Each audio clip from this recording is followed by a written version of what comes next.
Welcome back to Grammar Fundamentals for the PSAT. This is Chapter 6, Lesson 43. Today we meet two small but useful tools.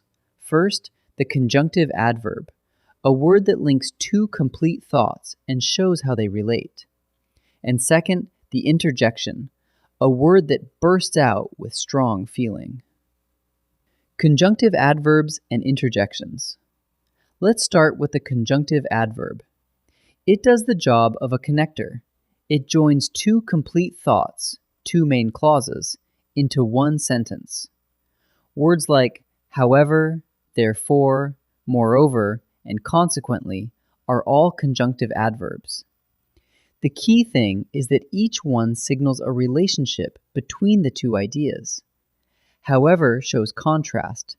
Therefore shows a result. Moreover adds more. So each word tells the reader how the second thought connects to the first. Now here's the punctuation that trips people up. When a conjunctive adverb joins two main clauses, it usually takes a semicolon before it and a comma after it. Watch the pattern. The bus was late. However, we still made the show. See it? Semicolon, then however, then a comma. Semicolon before, comma after. That little punctuation sandwich is the signature of a conjunctive adverb joining two clauses.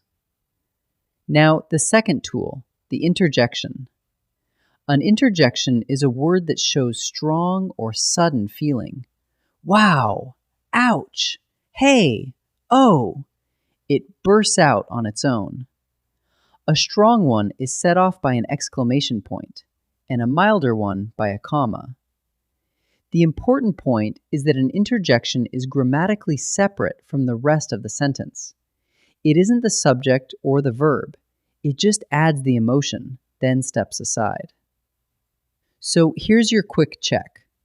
For a conjunctive adverb, ask what relationship the two thoughts have: contrast, result, or adding more. And pick the word that matches, with a semicolon before and a comma after. For an interjection, just ask what feeling fits the moment, and set it off with an exclamation point or a comma. Match the relationship for the adverb, match the feeling for the interjection. Let's try a few. In this first set, choose the conjunctive adverb that most logically links the two ideas. Ask yourself, do the thoughts contrast? Does the second one result from the first? Or does it simply add more? Pause and try each one before I answer. The museum was drafty and run down. Blank, the exhibits were dull. Both clauses are complaints, and the second one piles on more.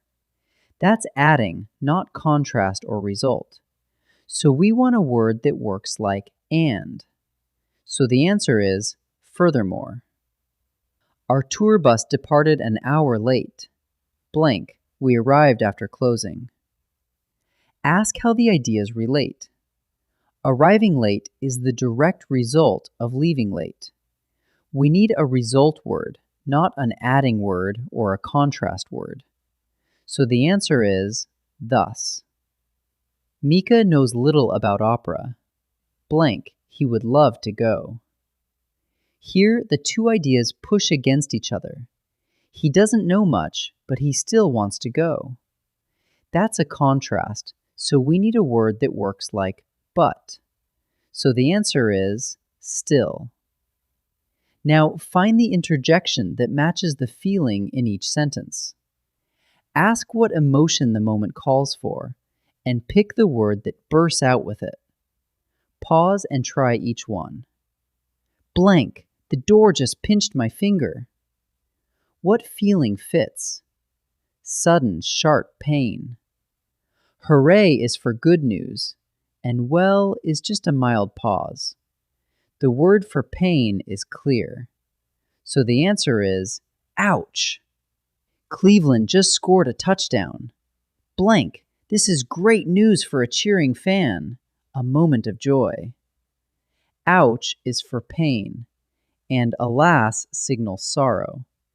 We want celebration, so the answer is hooray. Blank, what is going on here? This one isn't pain or relief. The speaker wants attention and an answer. Phew is for relief, and ouch is for pain. We need the attention getter, so the answer is hey. Let's wrap up. A conjunctive adverb like however, therefore, or moreover links two complete thoughts and shows how they relate, whether by contrast, result, or adding more. When it joins two main clauses, give it a semicolon before and a comma after. An interjection, like wow or ouch, is a word of strong, sudden feeling. It's set off by an exclamation point or a comma, and it stays grammatically separate from the rest of the sentence. Match the relationship, match the feeling, and you've got both. Great work.